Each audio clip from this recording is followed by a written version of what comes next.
Chapitre 6.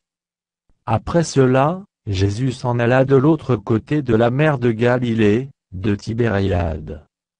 Une grande foule le suivait, parce qu'elle voyait les miracles qu'il opérait sur les malades. Jésus monta sur la montagne, et là il s'assit avec ses disciples. Or, la Pâque était proche, la fête des Juifs. Ayant levé les yeux, et voyant qu'une grande foule venait à lui, Jésus dit à Philippe: Où achèterons-nous des pains, pour que ces gens aient à manger? Il disait cela pour l'éprouver, car il savait ce qu'il allait faire. Philippe lui répondit: Les pains qu'on aurait pour 200 deniers, ne suffiraient pas pour que chacun en reçût un peu. Un de ses disciples, André, frère de Simon-Pierre, lui dit: Il y a ici un jeune garçon qui a 5 pains d'orge et 2 poissons.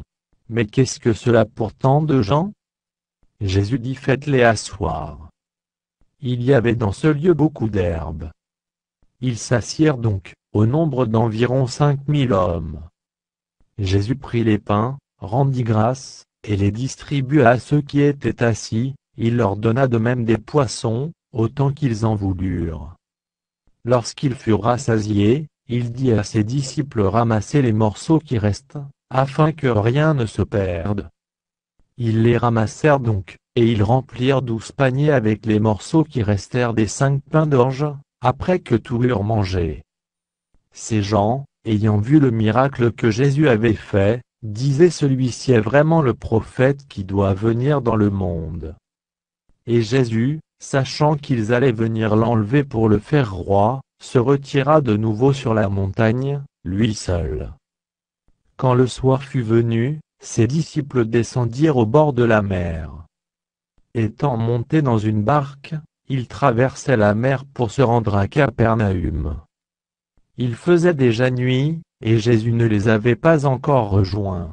Il soufflait un grand vent, et la mer était agitée. Après avoir ramé environ 25 ou 30 stades, ils virent Jésus marchant sur la mer et s'approchant de la barque. Et ils eurent peur. Mais Jésus leur dit: C'est moi, n'ayez pas peur. Ils voulaient donc le prendre dans la barque, et aussitôt la barque aborda au lieu où ils allaient. La foule qui était restée de l'autre côté de la mer, avait remarqué qu'il ne se trouvait là qu'une seule barque, et que Jésus n'était pas monté dans cette barque avec ses disciples, mais qu'ils étaient partis seuls. Le lendemain, comme d'autres barques étaient arrivées de Tibériade près du lieu où ils avaient mangé le pain après que le Seigneur eut rendu grâce, les gens de la foule, ayant vu que ni Jésus ni ses disciples n'étaient là, montèrent eux-mêmes dans ces barques et allèrent à Capernaüm à la recherche de Jésus. Et l'ayant trouvé au-delà de la mer, ils lui dirent: Rabbi, quand es-tu venu ici? Jésus leur répondit: En vérité, je vous le dis, vous me cherchez, non parce que vous avez vu des miracles, mais parce que vous avez mangé des pains, et que vous avez été rassasiés. Travaillez, non pour la nourriture qui périt, mais pour celle qui subsiste pour la vie éternelle, et que le Fils de l'homme vous donnera, car c'est lui que le Père, que Dieu a marqué de son sceau. Ils lui dirent: Que devons-nous faire, pour faire les œuvres de Dieu? Jésus leur répondit: L'œuvre de Dieu, c'est que vous croyiez en celui qui l'a envoyé. Quel miracle fais-tu donc, lui dirent-ils, afin que nous le voyions, et que nous croyions en toi? Que fais-tu? Nos pères ont mangé la manne dans le désert, selon ce qui est écrit: Il leur donna le pain du ciel à manger. Jésus leur dit: En vérité, je vous le dis, Moïse ne vous a pas donné le pain du ciel, mais mon Père vous donne le vrai pain du ciel. Car le pain de Dieu, c'est celui qui descend du ciel et qui donne la vie au monde. Ils lui dirent: Seigneur, donne-nous toujours ce pain. Jésus leur dit: Je suis le pain de vie.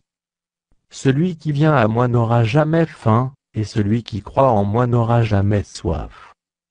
Mais, je vous l'ai dit, vous m'avez vu, et vous ne croyez point.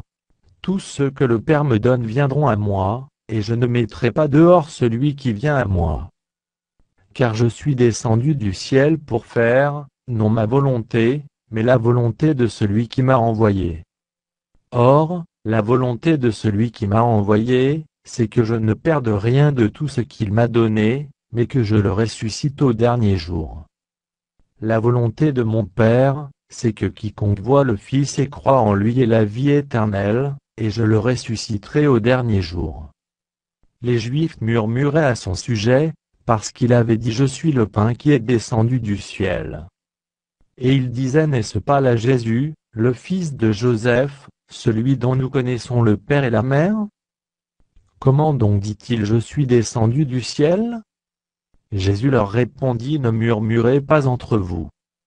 Nul ne peut venir à moi, si le Père qui m'a envoyé ne l'attire, et je le ressusciterai au dernier jour. Il est écrit dans les prophètes, ils seront tous enseignés de Dieu. Ainsi quiconque a entendu le Père, et a reçu son enseignement vient à moi. C'est que nul n'a vu le Père, sinon celui qui vient de Dieu, celui-là a vu le Père. En vérité, je vous le dis, celui qui croit en moi a la vie éternelle. Je suis le pain de vie. Vos pères ont mangé la manne dans le désert, et ils sont morts.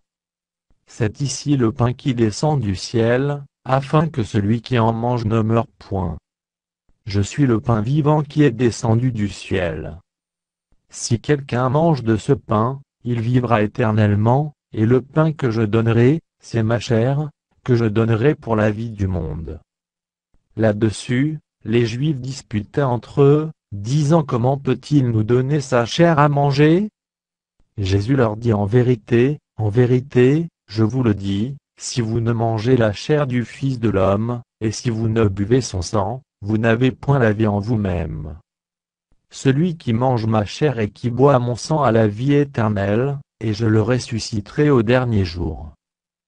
Car ma chair est vraiment une nourriture, et mon sang est vraiment un breuvage. Celui qui mange ma chair et qui boit mon sang demeure en moi, et je demeure en lui. Comme le Père qui est vivant m'a envoyé, et que je vis par le Père, ainsi celui qui me mange vivra par moi. C'est ici le pain qui est descendu du ciel.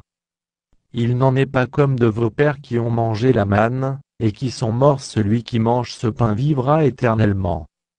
Jésus dit ces choses dans la synagogue, enseignant à Capernaüm. Plusieurs de ses disciples, après l'avoir entendu, dirent cette parole est dure, qui peut l'écouter? Jésus, sachant en lui-même que ses disciples murmuraient à ce sujet, leur dit cela vous scandalise-t-il? Et si vous voyez le Fils de l'homme monter où il était auparavant, c'est l'Esprit qui vivifie, la chair ne sert de rien.